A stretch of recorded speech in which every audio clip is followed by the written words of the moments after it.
Baik teman-teman, pada video kali ini kita akan bahas tentang selektor dan XPath. Di video-video sebelumnya kita sudah beberapa kali menyinggung penggunaan selektor, cuman kita belum pernah menyinggung sama sekali, kita belum pernah menggunakan XPath ya. Lalu apa itu XPath dan bagaimana cara menggunakannya? Nah, pada video ini kita akan membahas khusus tentang selektor dan XPath, cuman kita akan lebih fokuskan pembahasan tentang XPath dan cara penggunaannya. Nah, kalau teman-teman pernah atau udah pernah menggunakan selektor, itu kita gunakan kalau kita menggunakan dalam mode event. Kalau kita melakukan recording menggunakan metode event, maka itu nanti akan muncul namanya selektor. Contohnya kalau ini misal saya membuka Google, kemudian saya record, dan record optionnya di sini pilih yang experimental event recording mode. Dan kalau saya klik gambar atau logo Google, record, klik logo Google, maka di sini yang muncul adalah event tipe klik selector. Ini adalah berupa selektornya. Atau kalau misalkan teman-teman tahu itu ya, kalau teman-teman membuka Windows Explorer, nah ini ibaratnya kayak lokasinya, kayak lokasi path-nya, lokasi foldernya. Jadi kalau kita membuka di dalam, misalkan di C, kemudian Windows gitu ya. Nah kayak gini misalkan, kita ingin menyeleksi file ini, maka kita akan diarahkan path-nya itu dari this PC, kemudian Windows, kemudian C, kemudian Windows, kemudian up path gitu ya, baru ke ini. Jadi itu kayak, ini jadi kayak lokasi path foldernya. Nah, kalau di selektor, nah, kalau penggunaan selektor ini kurang lebih sama. Jadi ini ada di folder paling luar ya. Jadi di sini ada susunan tag paling luar, paling atas ada HTML. Kemudian kalau di folder itu ada backslash ya. Tapi kalau di selektor kita menggunakan kurung siku gini ya, lebih besar atau lebih apa namanya ya. Kemudian bawahnya body. Ini kalau kita intip sedikit pada inspect elemennya, kemudian kita arahkan kepada logo Google.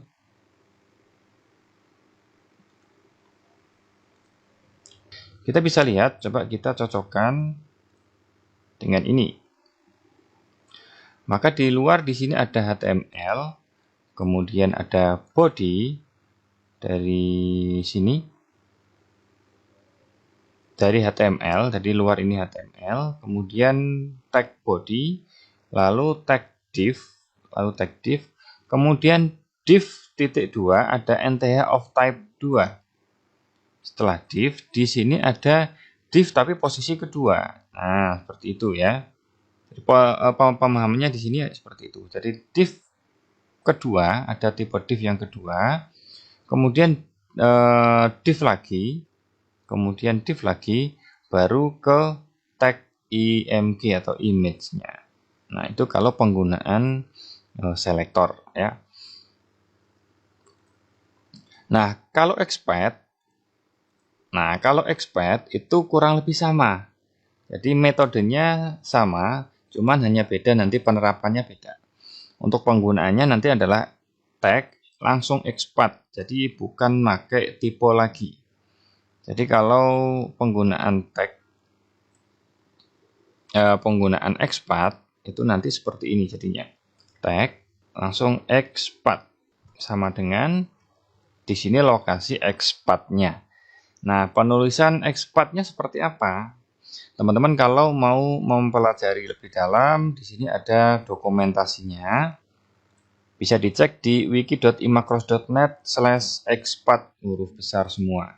Nah, di sini teman-teman bisa perhatikan beberapa contohnya. Penggunaannya jadi seperti ini. tag, XPath, kemudian lokasi XPath-nya atau selektornya. Baru di belakangnya ada konten. Mungkin ini untuk entry ya, untuk input. Tapi kalau tidak untuk input form, jadi penggunaannya cukup seperti ini saja. Jadi untuk klik ya, ini tipe klik. Jadi tidak menggunakan tag post sama dengan satu tipe atribut dan sebagainya, tidak. Tapi cukup tag, langsung XPath. Nah, sekarang yang akan kita pelajari adalah bagaimana cara menulis atau mengetikkan atau mendapatkan XPath-nya ini ya. Jadi apanya ini namanya ya? Urutannya seperti ini. Nah, ini penulisannya mirip. Jadi kita langsung prakteknya di Google yang tadi. Kalau di event tipe klik tadi, selektornya adalah dari HTML. Nah, kalau XPath itu penulisannya adalah dalam kurung, kemudian double slash atau depannya boleh kasih titik atau boleh dikasih bintang. Atau nggak pakai nggak apa-apa. Kemudian kita tulis HTML, kemudian garis miring, body, kemudian garis miring, div, kita contoh yang ini saja. Div, kemudian div second yang kedua, berarti penulisannya adalah kemudian div lagi, tapi pakai kurung siku. Yang kedua, div kedua, kemudian div lagi, baru img. Seperti ini. Nah, ini coba yang atas kita komentarin dan kita play yang XPath apakah berhasil. Nah, sama ya. Jadi berhasil penulisannya.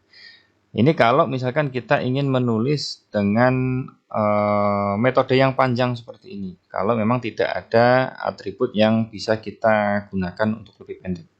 Nah, kalau misalkan ingin lebih pendek gimana Mas? Kalau saya ingin mengambil tag image saja menggunakan atribut yang ada di dalamnya. Gampang. Jadi kalau misalkan ingin menggunakan atribut, ini cukup dihapus. Kemudian double garis miring, img. Kemudian di sini kita cari atributnya apa. Kalau misalkan mau menggunakan atribut kelas juga boleh. Jadi ini kita copy semua. Kemudian di sini img bisa dalam kurung, bisa lihat ini teman-teman ya. Nah, bisa lihat ini, bisa menggunakan mana ya? Kalau contohnya, sebentar. Nah, jadi menggunakan kurung siku. Tagnya image, kemudian atributnya masukkan ke dalam kurung siku, kasih add, kemudian paste di sini kelasnya. Kalau misalkan di luar di sini ada tanda petik, kemudian di dalam juga ada tanda petik, tinggal kita kasih backslash seperti ini, biar tidak bentrok. Nah, sama ya. Atau boleh dikasih petik satu. Nah, kalau misalkan petiknya sama-sama double quote, boleh dikasih backslash. Atau ini bisa diganti dengan petik satu, dua-duanya. Nah, seperti ini kira-kira berhasil atau enggak, kita save and close. Kemudian ini kita refresh. Kita play. Nah, bisa ya? Sama. Nah, kalau pertanyaannya misalkan ingin memasukkan lebih dari satu atribut, ya. Kalau di sini ada tag image, ada atribut kelas, ada atribut alt, ada atribut src juga. Ya, banyak. Intinya mau masukkan lebih dari satu atribut. Tinggal kita copy lagi yang misalkan saya ambil yang alt Google. Ini kayak copy lagi. Kemudian ini kita edit dulu.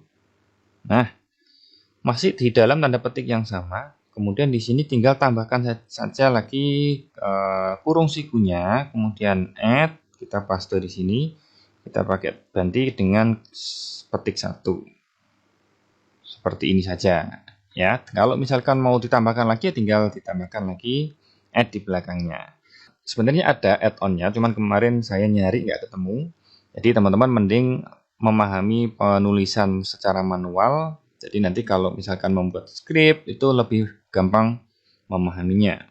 Kita save and close, kita tes lagi. Kita play. Nah, masih sama ya. Nah, sekarang misalkan kalau kita coba mengetikkan di sini, cuman menggunakan expand. Nah, sekarang kita seleksi terlebih dahulu untuk kolomnya ini. Di sini ada tag input. Oke ya, kita coba kita edit dulu.